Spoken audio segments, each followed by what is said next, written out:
My guest today is Shelby Bowen. I found her YouTube channel a couple of months ago, and I came across this video, my story of leaving the Hyper-Charismatic Church and signs to watch out for. And I watched it. It piqued my interest, and so I got a hold of Shelby and asked her to join us and kind of share her story today. So, Shelby, thanks for joining us. Yeah, thank you for having me. Why don't you start off by telling us a little bit about your early life, your childhood, and things like that? Sure. Yeah. So growing up, I actually was part of a Presbyterian church that was kind of my family's normal church experience. And we were going through a really hard time when I was around in middle school. And my mom had a friend who invited us to this charismatic church.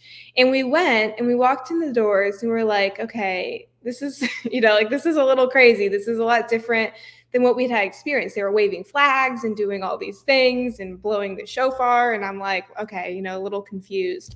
Long story short, I was such a young age when we entered the charismatic church. And everything I'm going to share, I don't think it applies to every single charismatic church, more of the hyper charismatic ones, but just started to experience a lot of what I thought at the time was really special. Like all of these people were hearing from God and they were sharing all of these signs and wonders and praying over people and seeing these things happen. And it kind of awakened something within me where it made me want to seek after God more, which was great. That was a part of it, but it just continued to lead me down this road of going to these really hyper charismatic churches. I ended up going to this ministry school after I graduated college, and it was very similar kind of experience where a lot of people are sharing prophetic words, and it's all about this experience and this presence and all of these things that were going on. And ended up working for a ministry who was closely associated with that ministry school that I went to. And long story short, things just kind of progressed for me and experiencing a lot of extra biblical things that were happening in these environments where everything was about looking for the next prophetic word or praying for this or believing for that or spending hours and hours a day in your prayer closet. Otherwise, you're not a good Christian and you need to be out evangelizing on the street and doing all of these things. And I actually traveled to some third world countries with this ministry I worked for.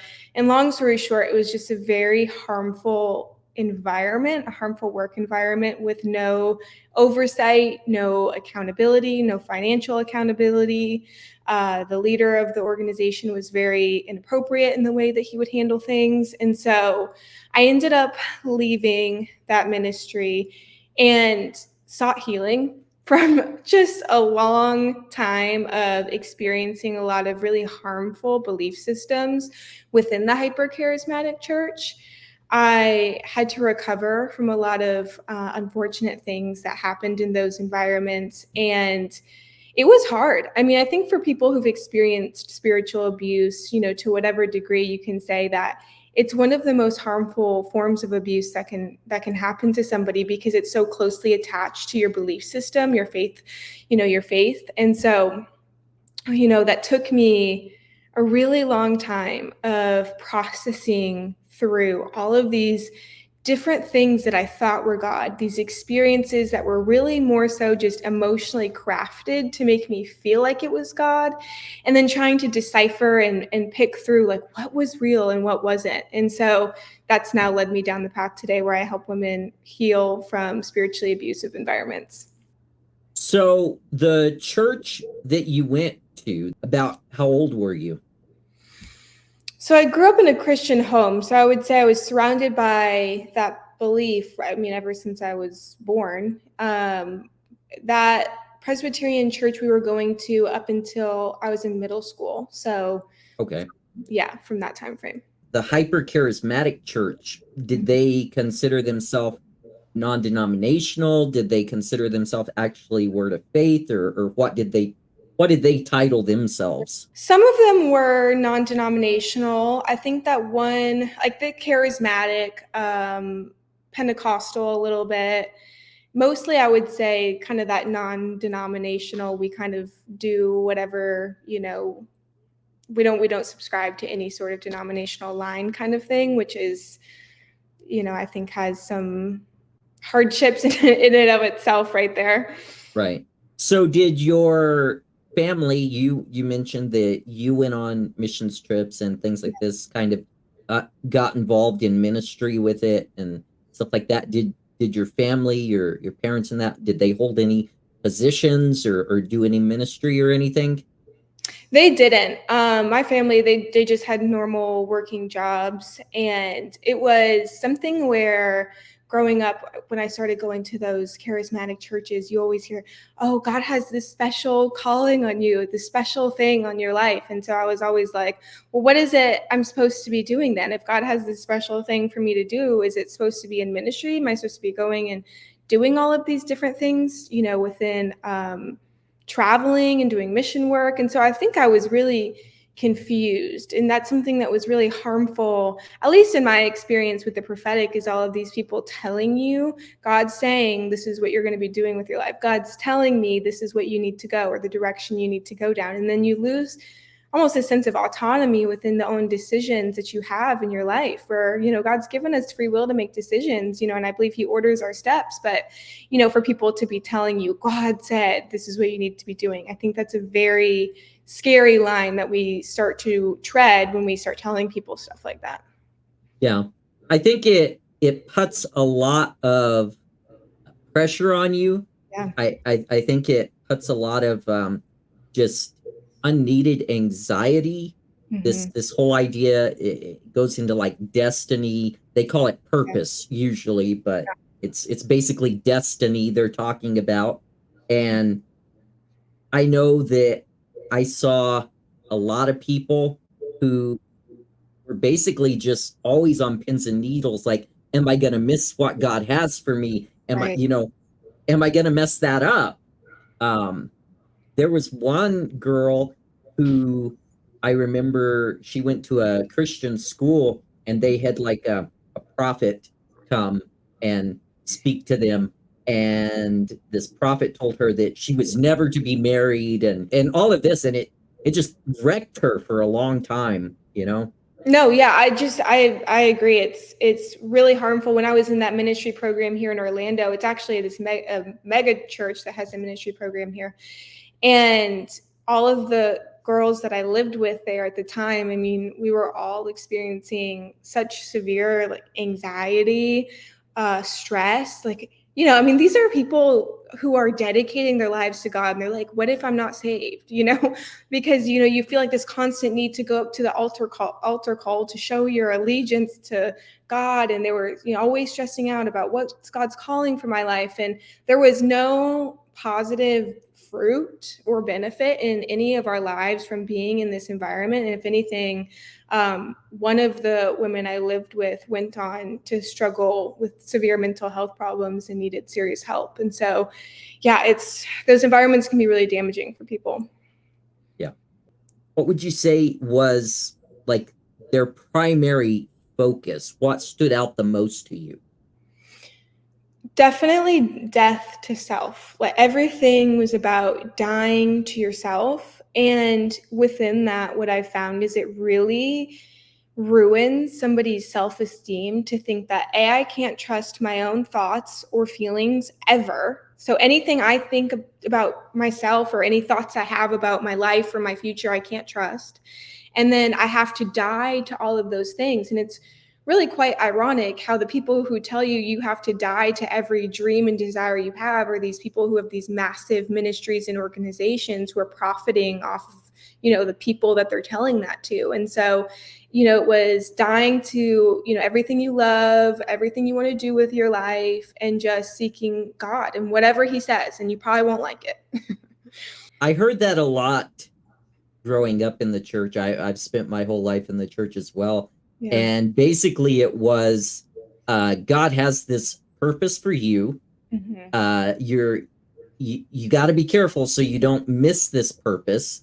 In fact, I don't know if you're familiar with Kenneth Hagin. Mm-hmm.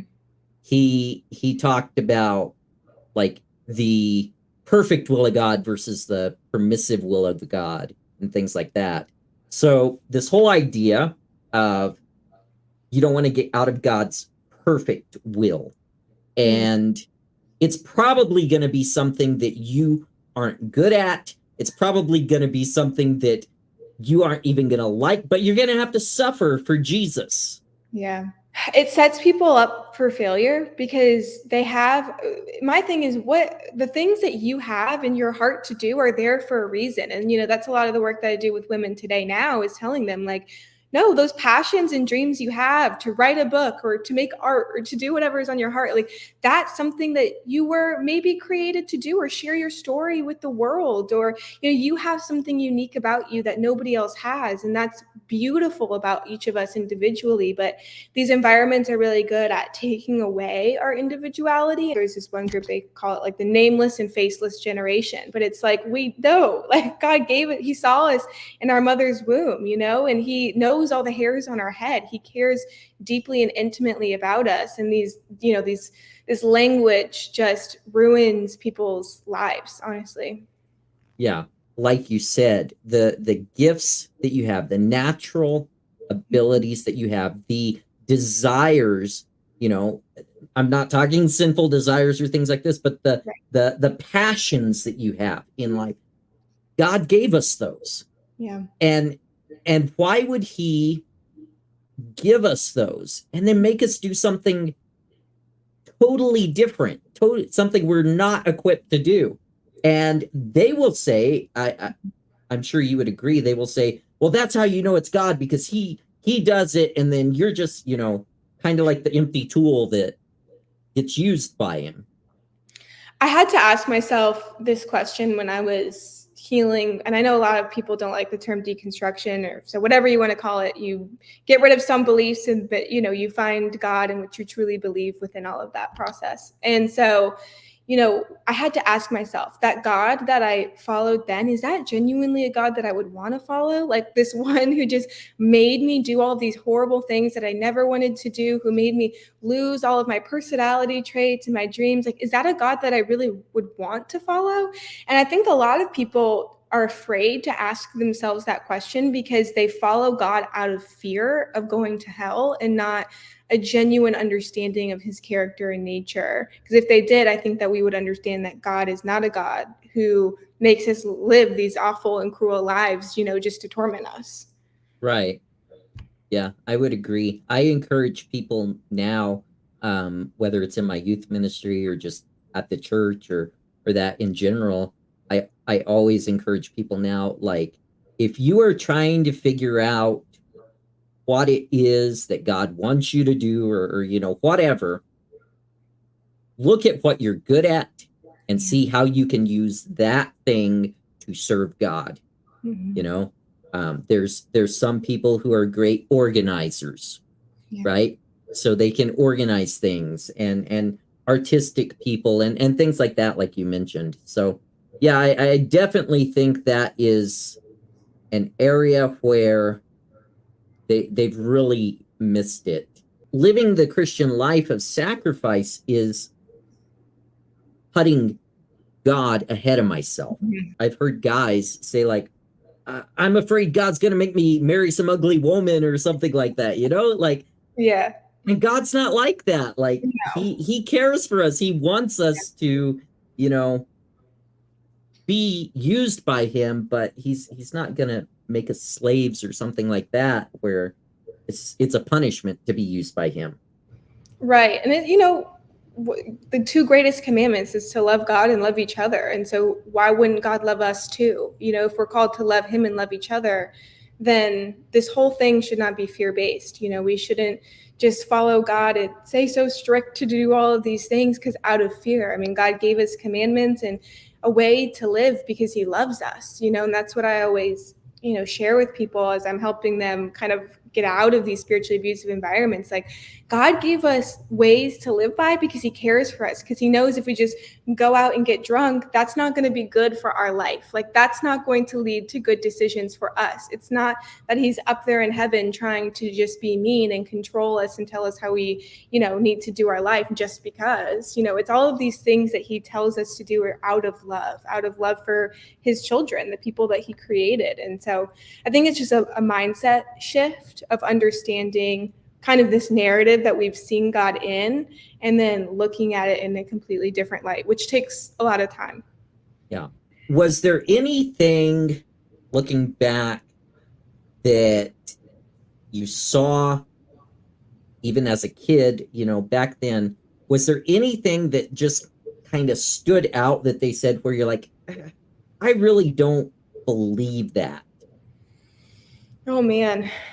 There's a lot of different things. I would say, instead of pinpointing one, I would say the emotionalism in the environment that they create, where it's, waving the flags and blowing the shofar and hyping up in the music, and then all these miracles are going to happen. It's, it creates, I think, a lot of manipulation. And then if something doesn't happen, it's like, well, what's wrong with your faith that it didn't happen? Right. Not, oh wait, this is kind of an emotionally charged environment. And, then noticing that following that often is like a giving or a tithe, where it's like, okay, now we've all just experienced like this amazing emotionally driven experience, now give us all your money. And it's like, okay, I think there's a lot of manipulation and all of that, that when you're a vulnerable person, and I would say I was a very vulnerable person in that time emotionally. I mean, I was young, I was in middle school, and my family was in a vulnerable state, that you're willing to do anything. And so when you see these people telling you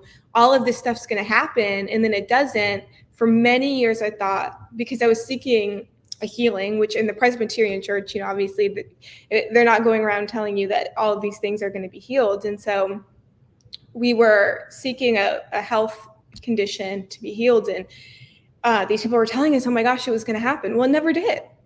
And so then I was like, well, is there something wrong with me? Is God hate me? I was a little girl, I would cry myself to sleep every single night thinking that God just hated me. And then it made me like have this resentment towards God without realizing, okay, like that's just not the way in that specific situation that he's doing something. And that's not to say I don't believe that God does miraculous things. I do. But I don't think it's just this cut and dry thing for everybody, who has prayer or needs something. And so, yeah, I would say, I know that's kind of an overarching response, but. No, that's good. So I was born with spina bifida, so I've spent my whole life in a wheelchair. I can't even count the times that these people would come up to me with a word from the Lord, like, "Oh, you're gonna get out of that wheelchair and you're gonna be running and all of this stuff." Yeah. I only had one person that I remember in my entire journey as a kid and all of that. Only one person came up to me and told me, "You know what? God can use you just the way you are." Wow. And you don't need to be healed for God to use you. But you're right. I spent a lot of time wondering, like, what am I doing wrong? What's wrong with me? Why isn't what they're telling me should be working? Why isn't it working? Yeah, and it as a child, especially, that's traumatizing. And people carry that with them into adulthood, and seeing God in that narrative, seeing themselves in that narrative. And, when people tell you that it's God's desire to heal everybody, but then he doesn't heal you, it's like, well, then am I the one person that God doesn't love? And I think that we're hopeful that God, would heal everybody on earth, but it just doesn't happen. I mean, you've seen it, I've seen it, people, I'm sure the people and I know have seen that. And when we connect our hope to that, we're only going to be left in disappointment. And instead knowing, one day I'll be healed when I'm in heaven, with God, and I have a new body, but, and maybe he'll do something before then, but my hope isn't in that. My hope is in spending eternal life with a God who loves me and who I love too. And, when you misplace your hope, it can feel so discouraging. and really, really impact your self-esteem and your identity. Right. Yeah, I would agree with that. While you were in the hyper-charismatic circles, did you have friends, or did you associate with people who were outside of it? Um, Not really, because I was so busy working in the ministry, and then the people who worked in the ministry were the friends that I surrounded myself with. And I'll, tell you that when you, and I don't know if this is your experience as well, but when you leave that environment, then you're also leaving all of the people that you know. And so it's very isolating. I ended up coming out and sharing some of the really harmful things that the pastor of that ministry was doing, and they all decided, to stay and stick behind him and, hide behind all of that. And so it's hard. I mean, it's kind of like a second wave of trauma that you can experience when, those are the people you've surrounded yourself with for all of these years, and then they kind of desert you in this really traumatizing time that you're in your life. Right. Yeah, I know for myself, I struggled for about 2 years before I actually left the Word of Faith church that I was at, and I knew that something was wrong. I knew that things were not good in the situation, and that my main thing was I had spent, when I first started having these thoughts, and that it was like 8 years in the church, and I had grown to love these people. I didn't want to lose these people, you know. And so I think for a lot of people, I think that's why you see with Mormonism and things like that too. It's that relationships with people, you don't want to lose that. Um, Mhm. and you're afraid that they'll just cut you out if you leave. Yeah, and I mean, it's kind of a cult like mentality when you really look back at it, that these are the kind of, you're isolated, you're only around the people who believe the same things. It's really hard. I remember when I was in the ministry, I would like voice some concerns that I had, and you would feel like a lot of shame for like speaking out against it, like, hey, I don't know if I feel like right about that, but everybody else is staying in line and doing all the things and believing all the things. And so it's really hard to speak out and have a voice when that's all you're surrounded with. Yeah. And I wonder a lot of times too, if so in my talking to ex-Jehovah's Witnesses and stuff like this, a lot of them will say that they had, when they started having concerns, when they started questioning things, and that they would go to people within, their family, or whatever, people they trusted, and they would say, like, I'm having these doubts, I'm having these questions and stuff like that. And basically the response would be like, yeah, none of us really believe this, but just stick with it. And I wonder how many people in the hyper charismatic movement really are like, yeah, this doesn't really work, because a lot of them play it up like it does. Yeah.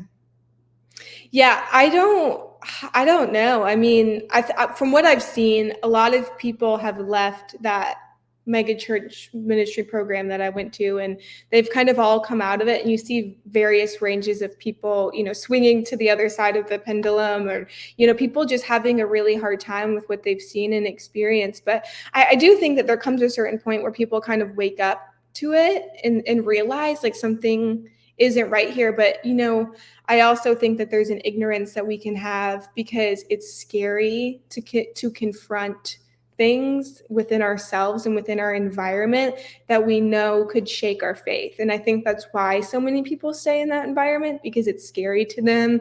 Because if that wasn't real, then is any of this real? And that's what Right. I get a lot from people is, if that experience I had with God like wasn't real, then is he even real? And that's really scary place for somebody to be in. Yeah. It goes back to throwing the baby out with the bathwater. Like, just because I had this bad experience, just because they missed things, does that mean that I can't trust God at all? You know? Well, and I think it depends. There's people, who say like church hurt, right? Like you were at a church and they did maybe some things and it hurt your feelings. A lot of the people that I've talked to or work with have gone through like sexual abuse in the church, really deep spiritual abuse in the church, and I can understand like why people feel that way. Like, is any of this even real? And I think it's like God holds space for that. I think that He's really empathetic and compassionate with people who are going through that, because I went through that. I mean, I remember looking at my husband one day and I'm like, I don't even know what I believe anymore. And my prayer every day was like just one line: God, keep me. Like, that's all I asked, is just keep me. And He did, and He was faithful. And the questions were scary and they were hard and they caused a lot of pain. But I just think it's such a complex and intricate healing process for people, and I understand why they feel that way. And I think that if it's almost easier, like, well, I'm just going to run the other way, then I don't think anyone necessarily wants to keep reading the Bible when it's triggering to them. Like, no one wants to keep praying when it can feel really triggering of the abusive situations you are in. It's not easy, but we fight for it because I do believe that, Jesus is real and that He loves me, and I'm going to fight to find the truth within that. But it's hard. It's so hard. Yeah. I know a lot of people, they get caught up in like, oh, I have to read, so many chapters of the Bible a day, or God won't approve of me, or I have to go through my affirmations, or things like that. Did any of those things apply to you? Oh, yeah, absolutely. I mean, especially within those worlds. I mean, I remember saying one time to the pastor, like, I don't even recognize who I am anymore. Like, I know my name, but I don't know anything else about myself. And they're like, well, you finally arrived. And now I realize, like, I was just so disassociated. Like, that is not arrival of anything. And my entire identity had become an XYZ checklist of, I need to wake up, I need to spend hours and hours in prayer and in the presence of God and in reading my Bible, and I need to be going out and witnessing to people and telling them about Jesus and doing all of these things, and like that makes God approve of me. And then when you leave that, you realize now, like, how manipulative is that, to only talk to somebody because you're trying to convert them to make yourself feel better. I mean, that is, I look at, and I try to tell people that now, like going door to door, like, are you doing this because it feels like it's making you feel good about yourself? Or do you genuinely just want to get to know me as a person? And a lot of the times, a lot of these things can be really manipulative for our own selfish gain, which we don't really realize at the time. But yeah, it took a lot of months and even years of kind of deconditioning from that. Like, God just loves me the way I am. And it is, I read my Bible every day still, but there's no timetable on that. It looks different each day. I still pray. All of it looks different, and there's not a pressure to it. It's just something I get to do, and I'm glad I get to do that. And it's not a reward-based system. I do it because I want to, not because I have to. Right. Yeah. I think for me, I started reading Romans, and this was back like 12, 15 years ago. I started reading Romans, and that's when it really clicked with me, the whole thing of like, oh, like, we aren't trying to earn brownie points with God. We're not trying to get on His good side. We do it because of what He's done. Yeah. Yeah. What would you say was maybe the most outrageous thing that they presented, or that they did in these movements? I worked for a Christian magazine for a while, and saw a lot of like prophecies come in, and the utter like lack of kind of like biblical intelligence, when it comes to testing Discernment. words. Yeah, discernment. And just the willingness for people to put these prophetic words or experiences over the Bible is really scary. I remember, like, there was one prophet lady who was saying like she was going on trips to heaven and there was Jello in heaven and she saw Michael Jackson or whatever, and being surrounded by like all of these people who are sharing these kinds of things, and you're like, and you believe it. And it's sad because when we really read the Bible and understand what is laid out for us there, we can recognize that a lot of this stuff are people who are false prophets, and we don't uphold what the scripture says. If someone gives a false prophecy, they're a false prophet. It's not just like, oh, they messed up that one time, let's just forgive them and let them keep, doing their thing. I mean, no, like these are serious things, and in an age of social media where it's so easy for people to share this stuff and believe everything, it's a really dangerous place to be in. And I would say the second thing would be surrounded by a lot of these online deliverance ministries, met a lot of them and worked with them. And that's also a really scary place to tell people all the time how they're possessed with demons and their family's possessed with demons and they have a Jezebel spirit or an octopus spirit and all of these things, and the stuff that is not biblical. And so Christians are filled with the Spirit of God, and I don't believe that Christians can be possessed by demons. And so, a lot of that within the hyper-charismatic movement can create a lot of, I think, just itching ears, people Right. who are wanting to just hear anything and believe it because it's fun and it's exciting. It's like, are we in Harry Potter? Like, Right. this is simple because it's good. Like, and this is what I tell people now, like, I love that the Bible lays it all out in there and that it's simple and it's clear. I don't need all of these wild experiences. And that stuff is like, it's dangerous because it can lead us down, wrong paths. And I'm thankful that we have the Bible and that it's clear and it's laid out for us and there's safety in that. And so I would say the prophetic and then deliverance are two things that are really shaky within those environments. Yeah, and I think you see in both of those areas that they're always chasing that next high. Like we have to outdo ourselves. Mm-hmm. I just remember like anytime I would have something going on in my life, I would chase the next prophetic word. Like, okay, well, what is God telling somebody else about what's going on in my life right now? And, instead of us just understanding, like, maybe we're just waiting right now, like, or maybe like life just is how it is right now and that's okay. But instead of just accepting that, we're always chasing this prophetic word from somebody, and it creates a lot of anxiety of, okay, well, why don't we just sit down and read the Bible? And I'll get a lot of young girls now who come to me and they're like, I don't understand how God speaks to me. And I'm like, he speaks to you through the Bible. Yeah, but all these other girls online say that God speaks to them through their emotions and through dreams and through visions and things. And I'm like, God speaks to you through the Bible. What does the Bible say about the relationship you're in? What does the Bible say about what's going on in your life? Like, that's where we should turn to, because, all of that stuff is, so easily influenced by our own thoughts and emotions. That what does the Bible say? What is it telling us to do with our life? Well, and that's the thing, guys. The number one way that God speaks to you is through his word. And anything that you feel like may be from God, if it does not agree with his already written word, it just get rid of it. Dismiss it. It's not God. You mentioned the woman who talked about the Jello kingdom and things like this. Yeah. Mm-hmm. This, and again, they have to outdo the last prophet who visited heaven and all of this, and it's like it's so ridiculous. Mm-hmm.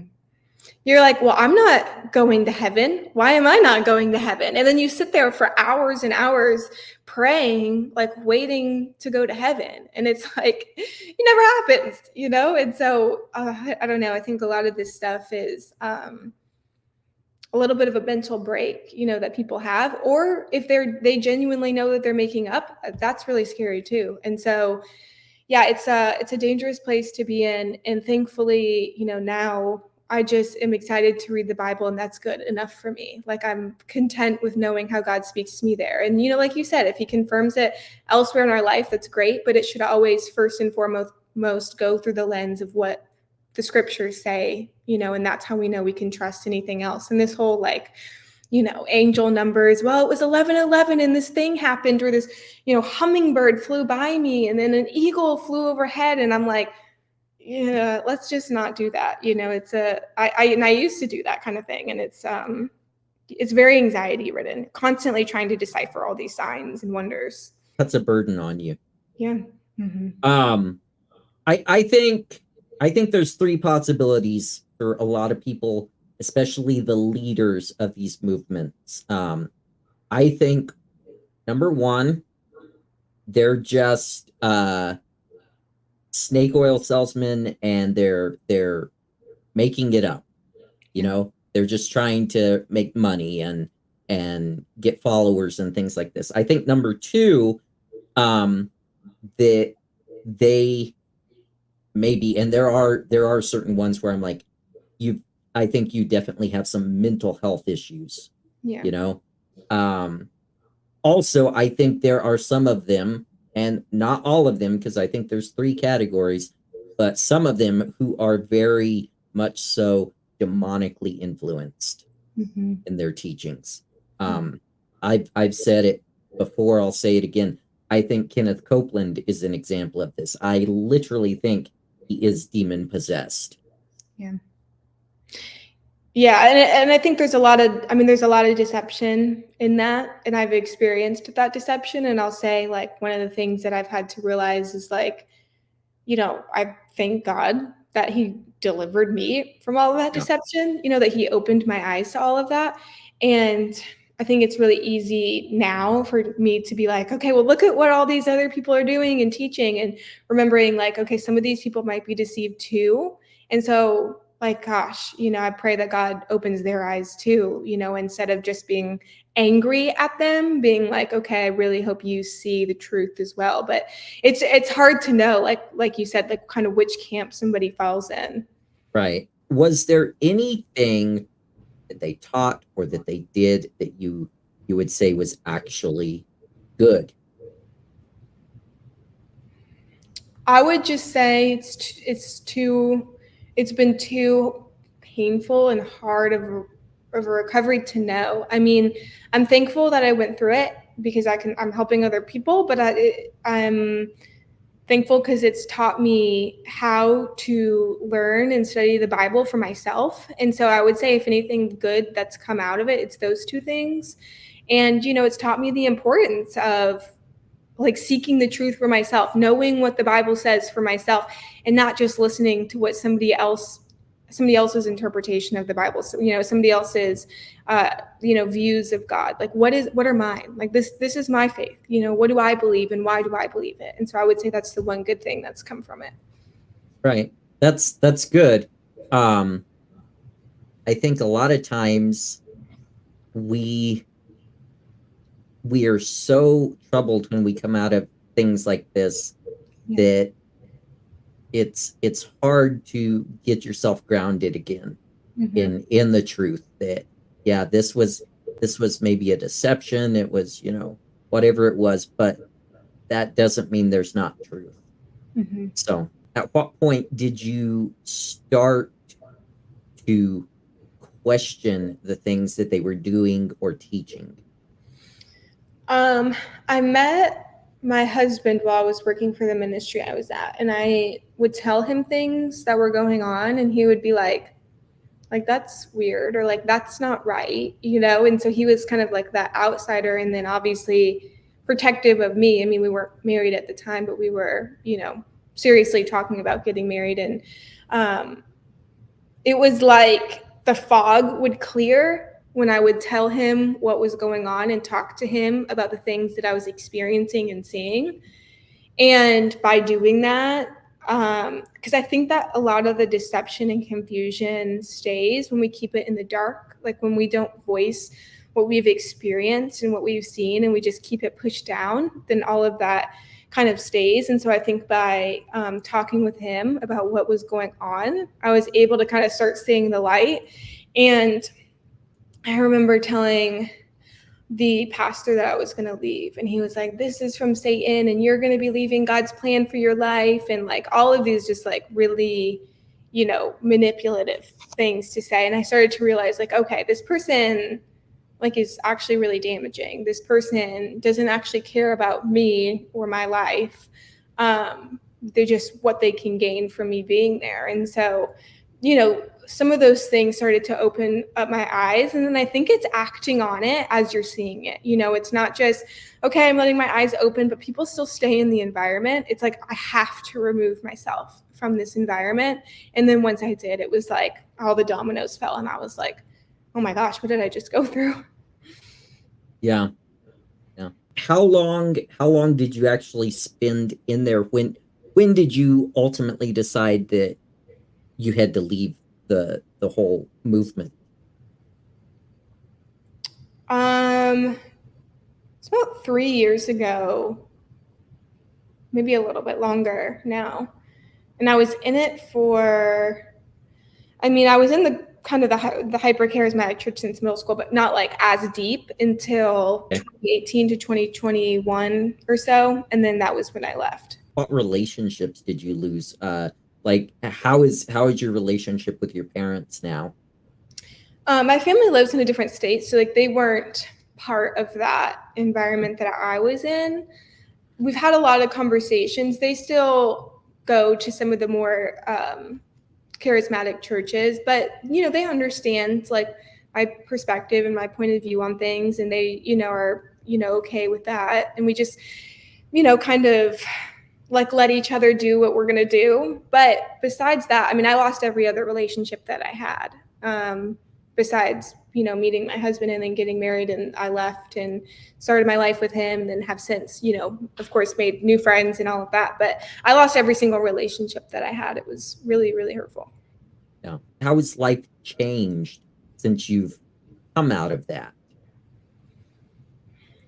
I'll say them, and there's always so much good that can come from it. There's always bad. There's triggers that we experience. There's moments where you see the next scandal that's come out or the thing that's happened. And, obviously I talk about this on social media. And so I get a lot of pushback from people who are in those environments, especially like when it comes to, I posted something about how, mental health issues, it's not just about giving it to God. Sometimes people are really struggling with trauma and they need help. And, people who are still kind of in that environment saying, no, well, like, you just need to believe God will heal you, getting a lot of pushback there. But, the good that's come from it, I now work with women. I have a support group.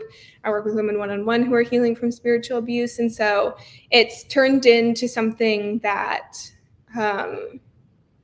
is really impactful for me in my life. Like, I'm really thankful that, all of this suffering that I went through is now being used to help other people. But that doesn't always make it easy. We still have our moments and our hard days and memories that'll kind of like flash back. But it's just continuing to push forward and just believe that, as you do what you do in sharing this information, people are waking up and they're leaving and they're healing from those environments. And I'll happily share, content like this any day, to help people. And so I'm thankful for that. And I wouldn't be able to have that if I hadn't gone through it.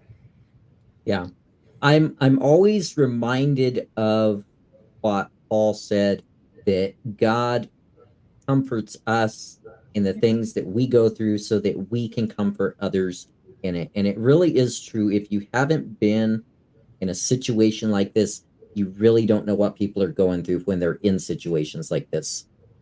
Yeah, and I had just before we got on here posted something on Instagram talking about, there's a lot of noise in the space online, and be careful, who you listen to and what you consume while you're healing and while you're in a vulnerable place. People telling you, well, you just need to let go of bitterness and your offenses, and you just need to do that, and you just need to do this. And, trauma is really complex and grief is really complex, and we need to hold space. And I think as Christians, like, we need to mourn with one another. We need to lament for one another. Like, we need to hold space for each other and love each other, and not just tell each other what we need to do and how we need to get over it, because it's just not so simple.